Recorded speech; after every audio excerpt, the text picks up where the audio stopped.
Well, we just got an email from the marine store that said a large box has just arrived, and since we're only waiting on one more package to arrive before we leave, pretty sure it's our new water maker. So we're gonna bundle up and walk over there, and hopefully both boxes arrive, which means hopefully we can install this thing. Water maker!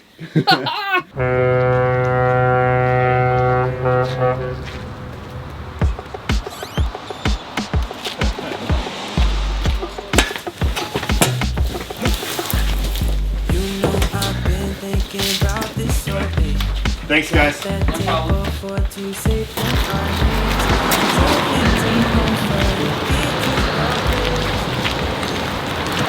It's been really nice. They've been letting us send some of these larger shipments there because the store's right around the corner from where we're docked, so we don't have far to carry them, and they let us borrow the hand truck.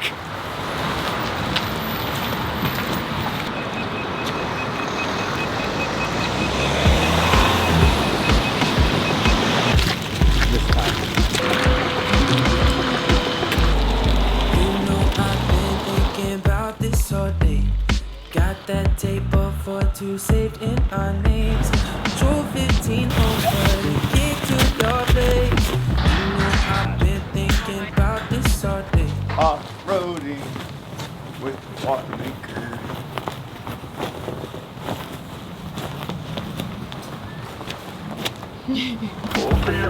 Open the door.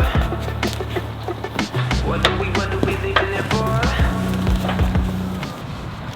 How's this gonna work? I guess now we're gonna have to figure out how to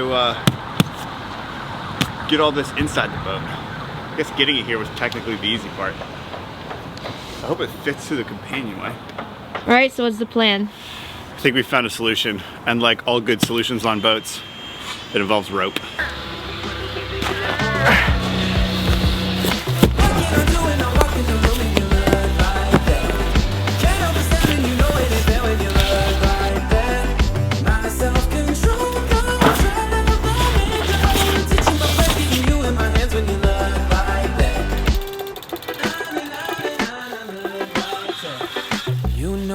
Perfume went right to my head. Breaking my focus, repeat what you said. Well, I say that went pretty well. Not to jinx it, but now for the real test. Big heavy box. That was the easy one. That was the easy one. That was the trial. That was the test. Yeah. Yeah, I think we got this.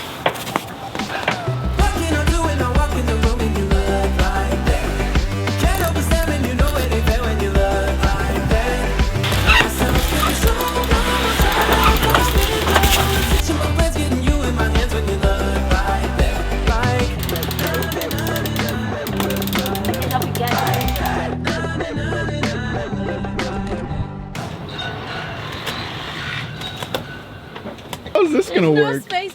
Is this gonna fit through the... I don't think so. Not with the Dodger on.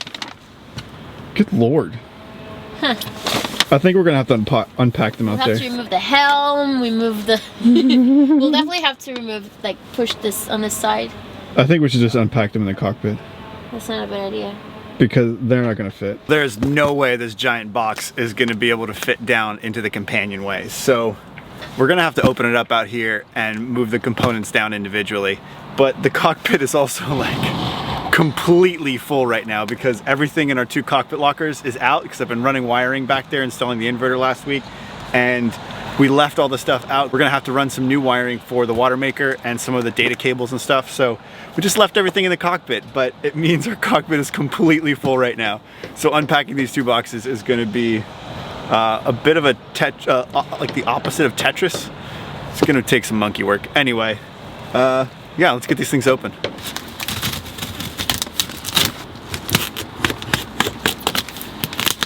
Oh my gosh, it stapled it too.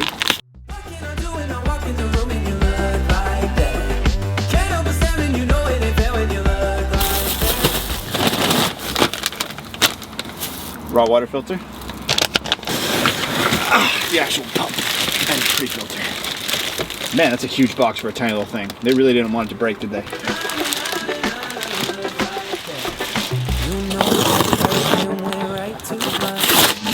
Breaking my focus, repeat what you said.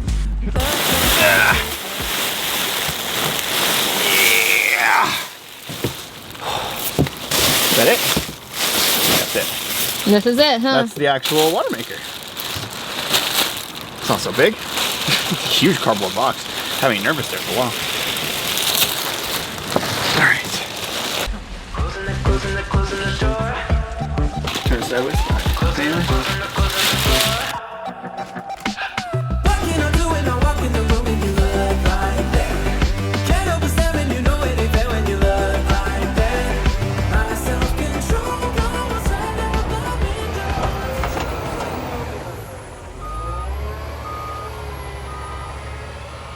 Well, I've spent the morning ripping this water maker apart down into its individual components because we're pretty limited on space, and so everything has to fit really tight and really neat. Besides, we like having a nice, clean, organized installation anyway, without pipes and wires running all over the place.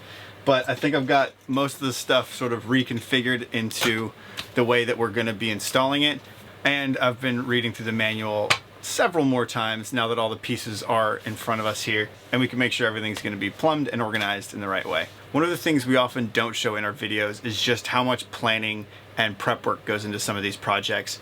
We've known eventually we were going to be installing a water maker ever since we got our boat, and so things like leaving the old raw water intake from the engine underneath the galley, we left that installed so that one day we'd use that through hull for a water maker. We've also been spending a lot of time researching and talking to our friends and fellow cruisers who have water makers, trying to figure out what the best solution is going to be and what we'd actually need on board. Now, it basically boils down into two different categories of water makers, I would say. One system has a very energy intensive high pressure pump, similar to what you'd find in an electric high pressure sprayer you'd use to like wash your car. And those are very energy intensive because it takes all of the power to bring the water up to 800 psi, and it sends it through the membrane once and then overboard. And so they're pretty wasteful in power, and we couldn't run one on our boat because we live on solar primarily. They work well on maybe power boats or something that has a genset running all the time. But the good part about that is they're relatively cheap. You can find the components yourself, and you can usually build one for around $2,000 to $3,000. But on our boat, we couldn't afford the power requirement to run one. So we've been holding off on getting a water maker for a while because the other category of water maker involves what's called a Clark pump. And as far as we know, there's only 2 or maybe 3 manufacturers out there that use them, and they're pretty expensive. But what's really cool about them is they use about 5 to 10 times less power to make the same amount of water, because they have this fancy pump on the front that takes low pressure and mechanically turns it into high pressure and then recycles some of that energy to push the pump back the other way. It creates hydraulic pressure through a mechanical system similar to like a brake pedal in your car, where it takes a big disc, pushes it a little bit, and then it creates a little bit of high pressure out the other side.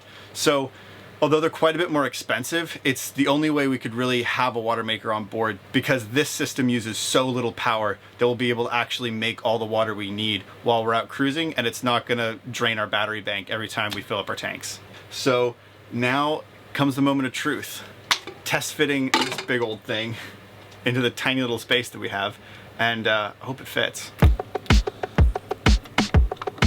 Oh, it's much lighter now. I took all the bits off of it. How do I put this in without dropping it? Let me just like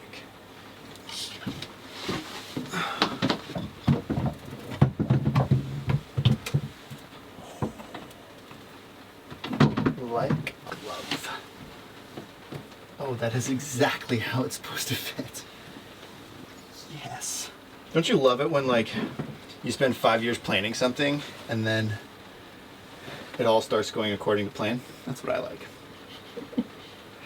We've been planning and modeling and designing this space and system for quite a while now, and I'm really glad everything fits. I have about 2 millimeters of clearance, or it wouldn't. We've switched out how the water maker is going to attach the raw water intake so that we can use PEX, and so it's going to be really, really easy to pull this whole system out if we ever need to service it or change out the membranes or anything like that.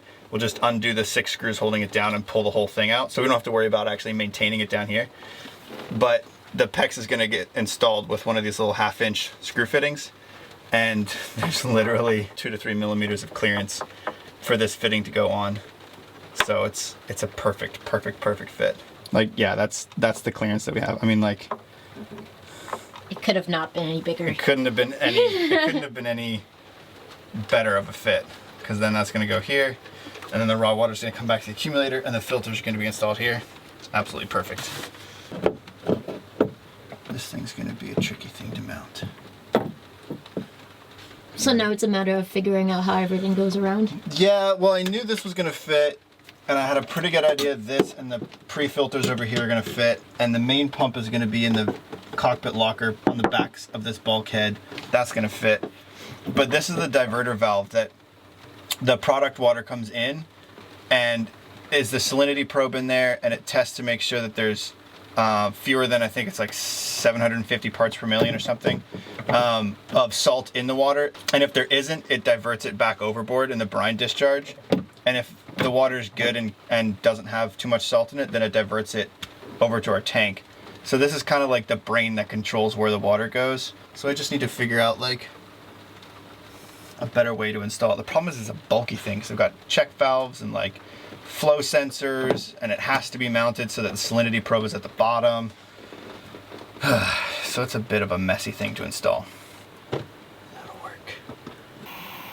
Because we're adapting a lot of this to fit into our space, it's not exactly standard. And since the local marine store is closed for the weekend, I'm having to sort of make some of my own adapters to get this like 3/8 down to a 1/4 inch. I drilled a hole through the plug, and now I'm trying to make some threads for it because I don't actually have that size tap. But since it's plastic melts.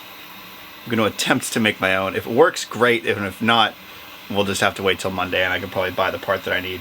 The problem is Spectra makes all of their water makers in the US, so they're all US standard Imperial Freedom units, and the rest of the world runs on metric. So I'm having to sort of make some of my own adapters from metric to Freedom units.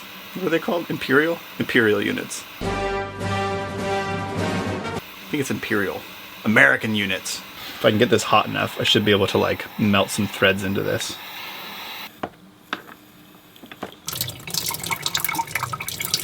Did it work? Oh, that totally worked. Nice. Look, can you see that? Look how good those threads turned out.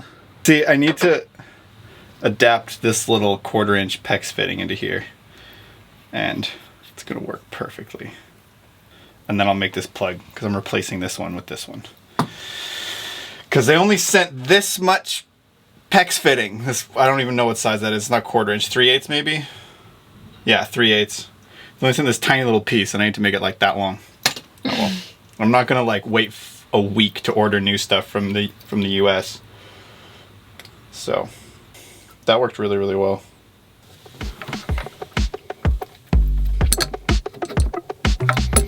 All right, so in order for the water maker to do a freshwater flush after it's done making water each time, they use this little solenoid to open and close and allow water to be flushed through from our fresh water from our tanks.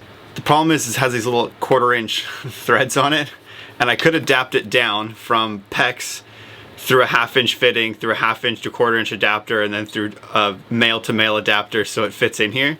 Crazy amounts of adapters. Or I could take one of these PEX to 1/2 inch hose barb pieces. I have a bunch of these, and make my own adapter.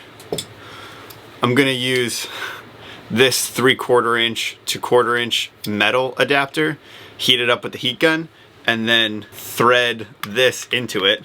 I'm gonna use this as like the formwork, thread this into it, and it should make a nice 1/4 inch thread that I can fit into the solenoid.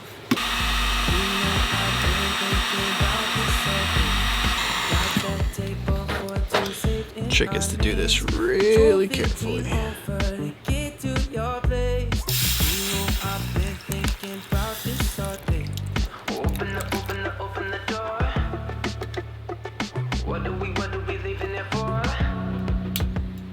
It's one of the things I love working with PVC and PEX though, is that it's just so flexible, so easy to work with. So now I have this beautiful little adapter. It's going to take our 15 mil PEX and turn into what I think is 1/4 inch, maybe it's 3/8 inch, I don't know. And it should just thread in there beautifully. So effectively I've taken this, crazy catastrophe of adapters and made this instead. And now this little solenoid can easily get plumbed into our freshwater system. PEX goes in, PEX comes out, and then when the water maker does its freshwater flush, this opens and closes and lets fresh water in. Clean and simple.